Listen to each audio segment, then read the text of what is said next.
Bien, merci BM Opinion Télévision, Tango et Koki RDC. Nous sommes encore au rendez-vous pour vous informer comme d'habitude. Vous allez belé. Mokili Mobimba en train de nous suivre. Merci beaucoup pour la marque de confiance. Balobi monoko ya BM Opinion Télévision, monoko ya RDC Tango et Koki Ndoki. Oyo nyonso tolobaki kokisami. Yango toyebisaka bino bolandaka biso tous les jours. Bolandaka biso au quotidien.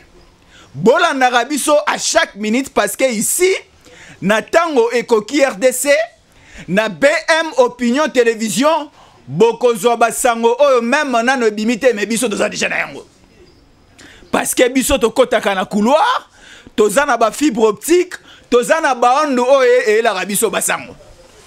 Nous avions annoncé que Jean-Pierre Bemba Gombo, ministre de la Défense, et Ekoki Sami. Et le cas qui n'a écran prophétique qui attend Ekoki RDC, na BM Opinion Télévision. On vous avait dit que Jean-Pierre Bemba, ministre de la Défense, ça a été annoncé ici. Tolobaki pour les problèmes de l'Est de la République démocratique du Congo. Nous, BM Opinion Télévision, nous, Tango Ekoki RDC, nous avons besoin de Jean-Pierre Bemba Gombo comme ministre de la Défense. Jean-Pierre Bemba Gombo, abimi ministre de la Défense nationale. Tango Ekoki RDC, Oyo Ezali Kitalatala Yaba Congolais, Oyo Ezali télévision vérité, télévision solo, télévision ekotakatina présidence, télévision ekotakatina sama belé, tina se amai na océan, total randenge ngando aliko sakana baleine, to aliko tala ndenge tilapia aliko sakana, na bangolomo seka. O ezali kitalatala ya mokili mobimba. Merci beaucoup na mokonzi ya mboka parce que ayoki biso. Mokonzi ya mboka ayoki biso. Mokonzi ya mboka ayoki biso na nini?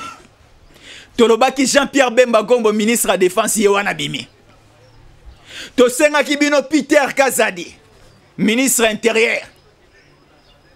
Daniel Asselo Libanda, Ndeko Peter Kazadi à côté. Tosenga Kilisou sous prophétie et Bimaki déjà bien avant. 48 heures avant, je le rappelle, vous allez suivre des vidéos. 48 heures avant, tu annonces qu'il y a Tango Ekoki RDC que Madame Adèle, la princesse Kaina, à cause de la reconduit comme ministre d'État, ministre à portefeuille. Et Tomoni ordonnance lobby est un ami, Adel Kainda, ministre à portefeuille. Coup de chapeau dans mon Mboka. Mais avant cela, nous allons d'abord suivre cette vidéo, la vidéo prophétique. Nenge tu annonces Kibino, Nenge pe Kokisami. Comme ça, toko étalé liste Mobimba, il y a des membres du gouvernement. Et aussi, nous allons parler du dossier Mwanganchouchou. Et nous allons chuter avec la projection. Gouvernement ayé, Mossalani Ali Kozelabango sur terrain. Gouvernement ayé, Mossalani Ali Kozelabango sur terrain. Parce que Tolobelaki yango déjà Mikolo Milekimi Balé. Tolobelaki, il y a 4 priorités pour ce gouvernement. Il y a 4 priorités pour ce gouvernement. La première priorité pour ce gouvernement, c'est le social des Congolais. La deuxième priorité pour ce gouvernement, c'est la sécurité au niveau national et spécialement au niveau de l'Est et de la République démocratique du Congo. Jean-Pierre Bemba Gombo est déjà là. Et la troisième priorité, Tolobaki, l'organisation des élections. Et la quatrième priorité, Tolobaki, la restructuration des entreprises para-étatiques et publiques de l'État.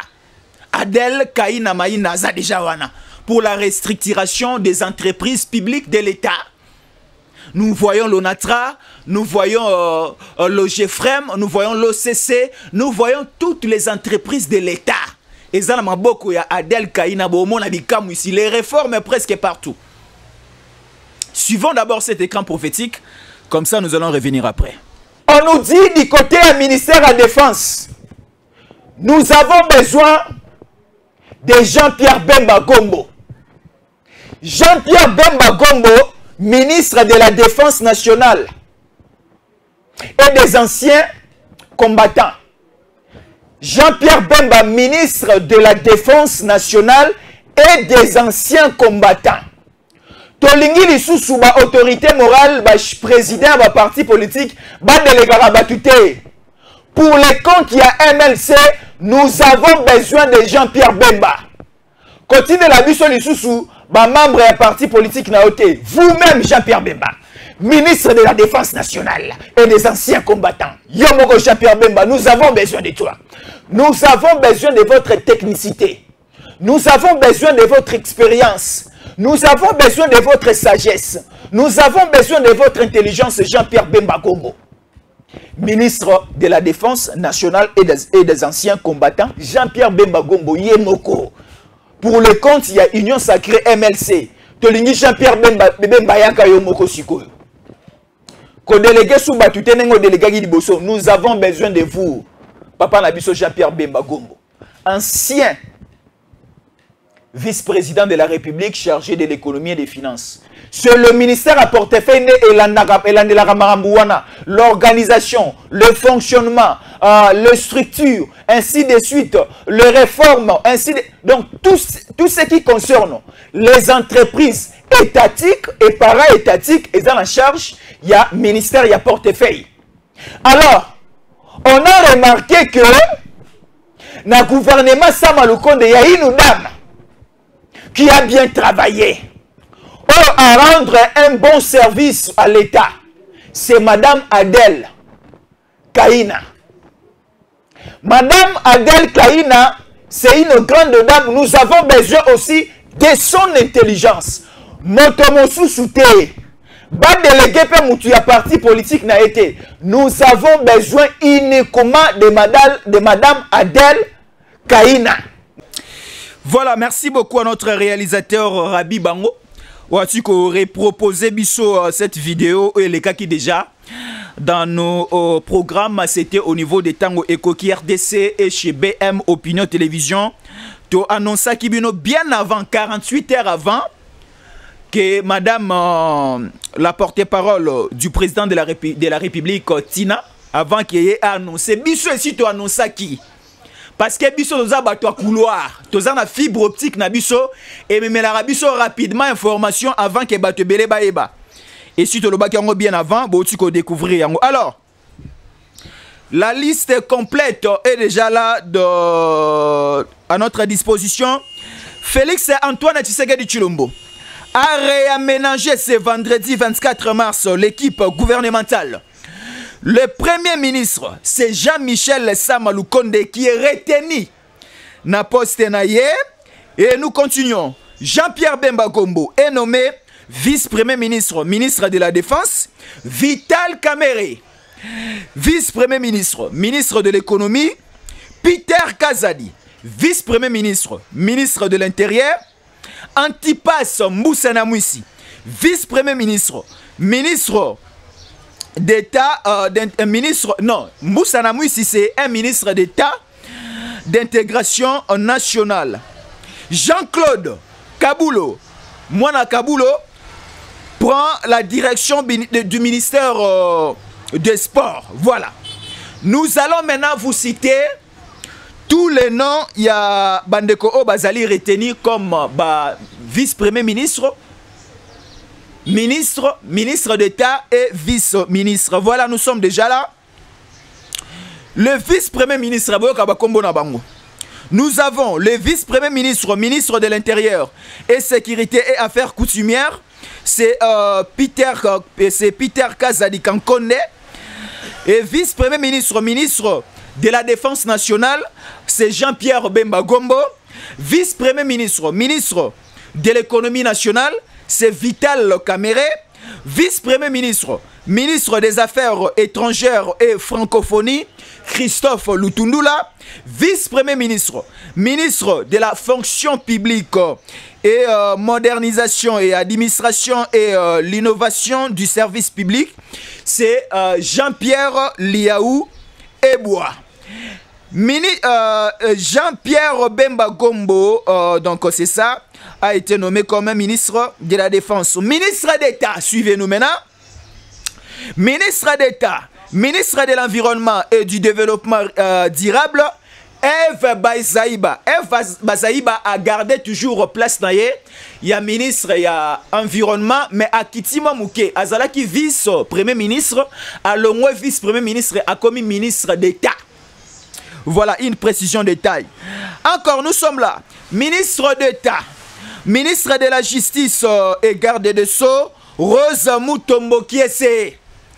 Ministre d'État, ministre des Infrastructures et Travaux Publics, Alexis Guizaro. Mavouni a gardé toujours siège naïe. Et nous continuons la lecture. Ministre d'État, ministre de la Coopération Régionale, Antipas Moussianamouissi. Ayemabe. Antipas Moussianamouissi aza parmi bandeko oyo babundaki na este. Côté à Butembo. Moussianamouissi azalaki na otobengi parti politique nae RCD-KML. Abundaki makasi contre le Tutsi, contre le Rwandais, contre Kagame. Voilà, il mérite ces ministères. Moussianamouissi, félicitations à vous et je remercie le chef de l'État d'avoir nommé Moussianamouissi comme ministre. Kabila alingaki Moussianamouissi te. Kabila alingaki kopesa Moussianamouissi akamba mboka oyo akamba ekolo te à son ministère te. Mais Félix Antoine Tshisekedi Tshilombo a honoré Moussianamouissi. A honoré RCD-KML. Moussianamouissi, ministre d'État, ministre de la Coopération Régionale. Antipas Moussianamouissi. Coup de chapeau et félicitations à vous, chère excellence Moussianamouissi. Ministre d'État, ministre du budget, Aimé Bodji. A continué toujours na place naye. Aimé Bodji, félicitations à vous, excellence. Ministre d'État, ministre du portefeuille, t'es à la place Mahamboué Bandi. Ministre d'État et ministre du portefeuille. Nabandeli, ministre d'État et ministre des portefeuilles. Pour une dernière fois, ministre d'État et ministre du portefeuille, Madame la princesse Adèle Kaina Maïna. Voilà. Yende Siko a quoi accomplir les 4e points. Otolobaki sur la restructuration et l'innovation et encore la mobilisation des recettes dans les entreprises de l'État. C'est le ministre à portefeuille. Maboro Pembe a Ibate. Apia que c'est l'État a détourné depuis Abotama, depuis Banda Mosala. Azala, député national en 2006. Député national en 2011, député national en 2018, Nesiko na gouvernement, Yassama Lukonde 1, Mokonzambo Kapesi confiance, à salier confiance ministre d'État, à reconduire Yelisusu, Nassama Lukonde 2. Merci beaucoup na Mokonzeko, le Félix Antoine Tshisekedi Tshilombo. Alors, nous continuons. Ministre d'État et ministre de l'urbanisme et habitat, Pius Mwabilumba Mukala. Azar reconduit. Ministre d'État, ministre du développement rural, François Robota. Voilà, félicitations aussi à vous. Ministre d'État, ministre de la décentralisation et réforme institutionnelle, Eustache Moïsi. Voilà. Félicitations à vous, chère excellence. Ministre d'État, ministre de l'aménagement du territoire, Guy Loando. Voilà. Salutations spéciales à vous et surtout félicitations à vous, chère excellence. On a des ministres d'État, toquez rapidement là-bas ministre. Ministre des Finances, Nicolas Kazadi, il est toujours là. Ministre de la Santé publique, il y a changement. Ministre de la Santé publique, Hygiène et Prévoyance, c'est Kamba, il est docteur, il est médecin. Kamba Moulamba Samuel Roger, félicitations à vous. Et là, je pense aussi à saluer le président Narcisse Bintou. Azalaki, le chargé de sécurité, il y a ministre actuel, il y a santé, parce que ministre actuel à santé a aussi un cabinet à Mokonzamboka. Azalaki conseiller chargé, il y a maladie universelle. À l'ongwe na cabinet à Mokonzamboka a commis ministre santé. Et si quoi chargé, il y a sécurité na Azalaki, neko président Narcisse Bintou. Narcisse Bintou, félicitations à vous, bonjour ministère à santé. Mokonzi Narcisse Bintou, n'a pas après mission. Félicitations, na nouveau ministre à santé, Papa Nabiso Kamba, Moulanda Samuel Roger, ministre de l'agriculture, Botala Wapi, place Marambaroli à Congolais Bandi, place Kolia à Congolais Bandi, social à Congolais Bongi Botu na Manani. José Panda. José Panda a longué na recherche scientifique à côté siko en agriculture. To balola mabele. To balola bukangalonzo. To balola lisusu. Mabele na biso yakani ya makase c'est to lesa ba congolais. To ana besoin ya muteke. To ana besoin ya beaucoup la bonseka. To ana besoin to balola mabele pour les questions d'importation. Ya masangu, ya loso na Zambie, plus question d'importation à huile, plus question d'importation libanda. Nous allons cultiver les sols, nous allons produire au Congo et nous allons consommer congolais. Ministre de l'Agriculture, José Panda Kabangou. Félicitations à vous, cher ministre de l'Agriculture. Ministre de l'Enseignement primaire, secondaire et technique. EPST, Boyoka, Maître Tony Mwabakazadi, reconduit. Félicitations parce que tout le monde na gratuité de l'enseignement, chère excellence au ministre. Il y a EPST au travail Malamu. C'est vraiment clair que ose la reconduit parce que Sali Moussala Malamu. Ministre des Transports, Tobengani Bando Kiakala Nyoso. Chériba Okende Libanda. Boyoka Siko, ministre des Transports à Sikanani. Kombo na ministre des Transports, voie de communication et désenclavement national, c'est Ekila Lokombo Marc Ekila Lokombo, ministre des Transports national. Ministre de l'Emploi, du Travail et de la Prévoyance sociale, Madame Mboussi Tende Claudine. Félicitations madame. Ministre de la Pêche et de l'Élevage, Adrien Bokele Djema. Félicitations à vous, cher ministre. Ministre de l'Industrie, Julien Paloukou de retour avec Bireko. Negonabiso, Julien Paloukou, félicitations à vous parce que tout le monde a accompagné Vision. Yamokondi Ekolo, ministre de l'Industrie, Julien Paloukou, a toujours présent. Ministre de l'Entrepreneuriat et des petites et moyennes entreprises, c'est Monsieur Ndinga Désiré Bireyenze. Voilà, félicitations, cher ministre. Ministre de l'Enseignement supérieur et universitaire issu, il se nomme Moïno Zangi, toujours là, fidèle au chef de l'État. Ministre de la Recherche scientifique et de l'innovation technologique, Gilbert Kabanda Mukemba. Voilà, félicitations à vous, cher ministre. Ministre de Mines, Antoinette Nsamba Kalambaye. Félicitations à vous, cher ministre. Ministre des Hydrocarbures, les génies blancs, Didier Bidimbo. Félicitations à vous. Ministre des Postes, télécommunications et nouvelles technologies de l'information et de la communication pétentique, Excellence Augustin Kibasa Maliba. Félicitations, cher Excellence au ministre. Il y a pétentique Moussala Ali Komonana. Ministre du numérique, c'est toujours Désiré Eberande Kolongele Aza toujours na poste nae. Ministre des Affaires foncières, toujours Aimé Sakomi Molendo. Au ministre des Ressources hydrauliques et de l'électricité, Olivier Mwenze Moukelenge. Voilà, félicitations, cher ministre. Ministre du Commerce extérieur, encore et toujours. Excellence Jean-Lucien Boussa. Félicitations à vous. Ministre des Droits humains, il est toujours là, l'homme du Congo central. Maître Albert Fabrice Pouela, Aza toujours wana. Ministre du genre, de la famille et de l'enfant, Madame Masengu Bibi Mouloko Mireille. Voilà, ministre du tourisme, Didier Manzenga Mukenzo. Voilà, félicitations à vous, cher ministre.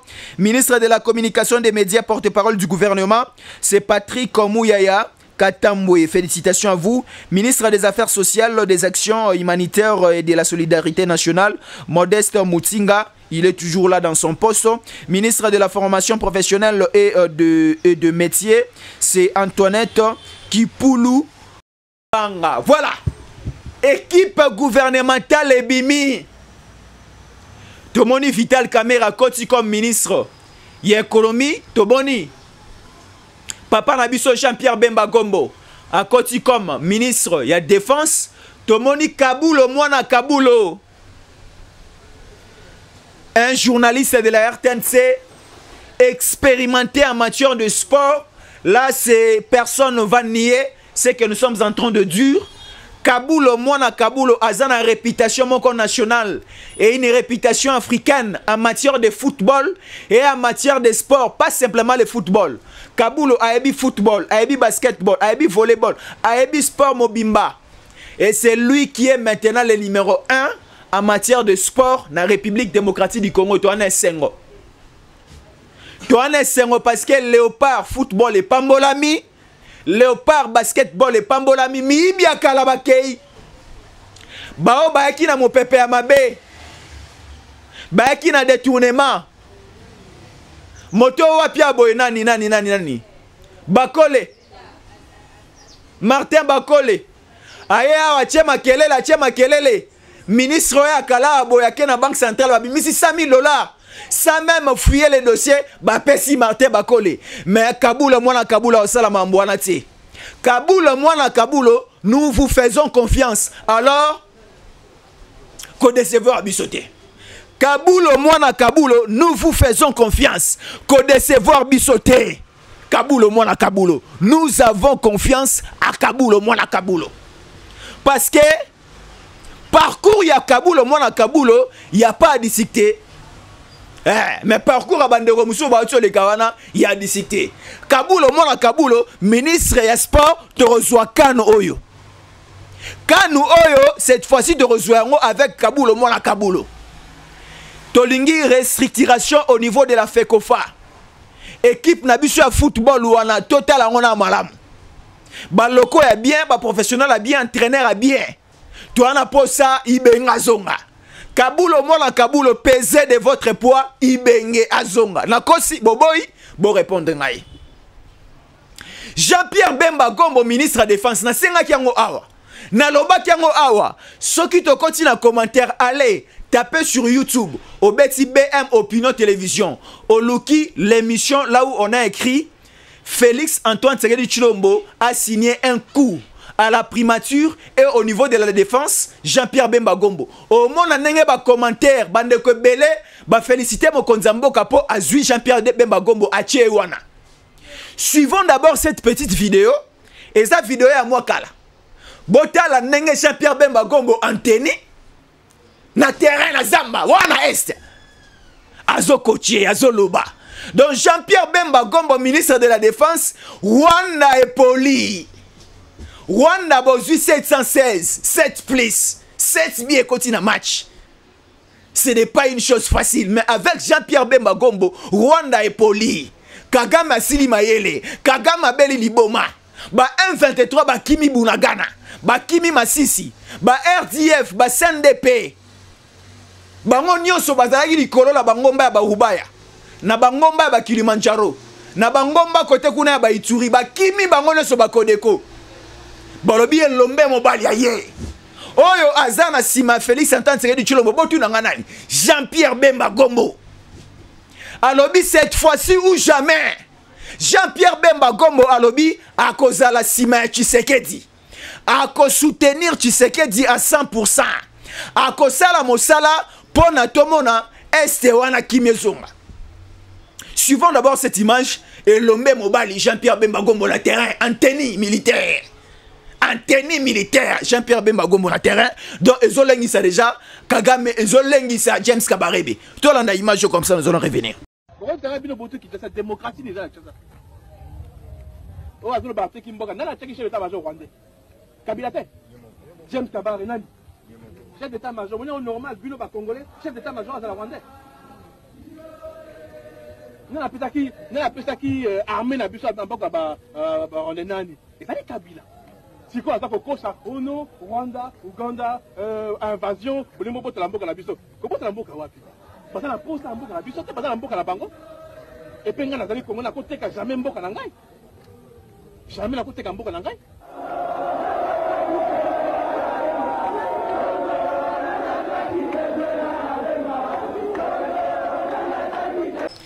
Voilà, là c'était Jean-Pierre Bemba Gombo na terrain. Ce sont des anciennes vidéos. Mais tolinga gito la kisabino yango pour comprendre que nous avons des compétences, nous avons des personnalités capables d'assumer des fonctions.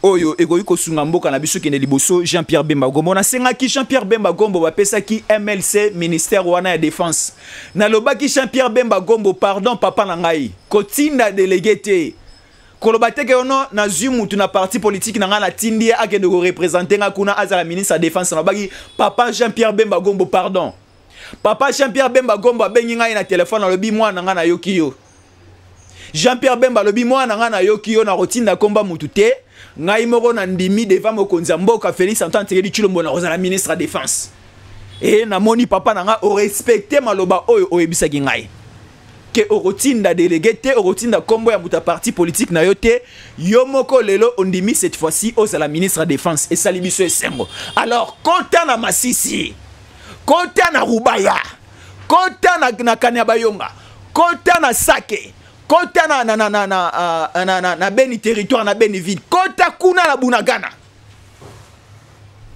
parce que ba Kagame o mususu abo ba nyoko libiso makasi Kagame nyoko libiso pendant que Kabila zalaki Kagame nyoko libiso na ba ministre na ya défense ba lemba Kagame anyoko libiso na ba ministre ya défense ya Kabila ba lemba mais Tshisekedi ayeli biso Jean-Pierre Bemba Gombo siko mayele ya Kagame suki Jean-Pierre Bemba Gombo sala musala kitoko et sepelisa biso tuba kinwa bolobi nini pona Vital Kamerhe ngana roloba mingi te bandeko bozona na biso ebele bolobi nini pona Vital Kamerhe ministre économie ya liboso o azalaki na gouvernement ya Sama Lukonde 1 alongwaki po ayibaki mbongo mpiodi ministre ya liboso suivez-moi bien oyo azaki na équipe ya Sama Lukonde 1 azaki ministre à FDC alongwaki na mention de défiance na Assemblée nationale mutu asalaki mention na ezalaki le député national Eliezer Ntambwe na député national Ogi Kalonji bango mibale basangana ki basali mention de défiance po balongola ministre ya kala économie o ayibaki mbongo ya mpiodi ayibaki mbongo ya soso ya bakongole balaka ibiso pa mokonza mboka carton ya mpiodi eko kite comme on a $10 donc carton ya mpiodi mokonza mboka la ibiso ezoya ebele to resomba on la valeur à $10 carton ya soso soki ya point 20 soki ya point 21 mokonza mboka la ibiso carton ya soso egoya na valeur à $10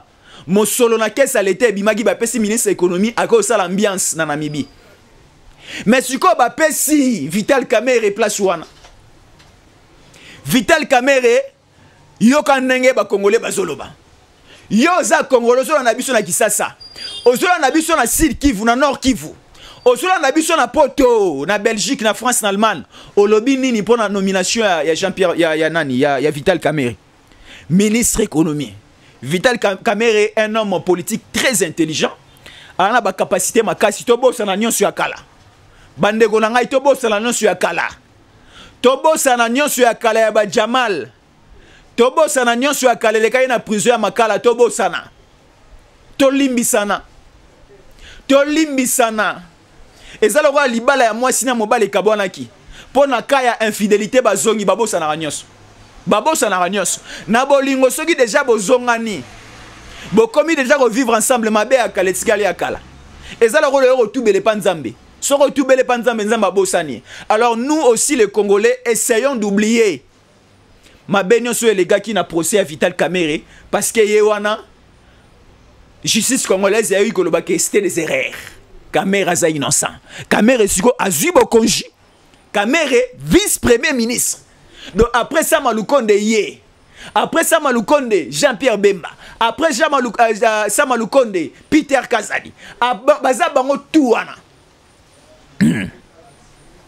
Vital Kamerhe, ministre ya économie, félicitations fait na Gumbi Moto, Mokonji Kamerhe, félicitations à vous parce que mobali. Kamerhe bakanga ye. Kamerhe a samboui na TV. Kamerhe a bimi mais aucun jour Kamerhe a l'écran la télévision a manqué Mokonza Mboka. Voilà un homme d'État. Voilà un homme d'État, Kamere. Bakangie, Ake Boloko, a Sambi, procès qui na télévision, Congo Mokili Bobimbeyoki. Ne mabe ne malamu ya Kamere, Congo Bobimbeyoki. Kamera Samwe. Mais justice est que lamba dossier, justice est sanctifié Kamere. Mais to tika di koyoka Kamere ko loba mabe ya mokonza mboka te. Félicitations à Kamere. Mais ba petit monsieur, ba politicien moi non. Lokola ba oya Lubumbashi biloba loba aboy. Ba politicien moi non. O ba kendara mingi na terrain Sainte-Thérèse. Oya Faden House. Biloba lo bebele. Boko briguer. Ba poste ya makasi ndenge nini. Nous avons besoin. Ya bato lokola ba Kamere. Humilité au wapi. Komi kitisa au wapi Vital Kamere. Balobi ebele na kombo na yabi non. Moi je ne citerai pas le nom de Félix Antoine Tshisekedi Tshilombo. Kamere alobi pona Tshisekedi na kotenga kombo Tshisekedi te. Tshisekedi aza moto malamu. Tshisekedi aza maboko pembe. Tshisekedi aza mwana ngani ya mama Marthe Kasalo. Tshisekedi aza mwana Kondo Tshisekedi Etienne.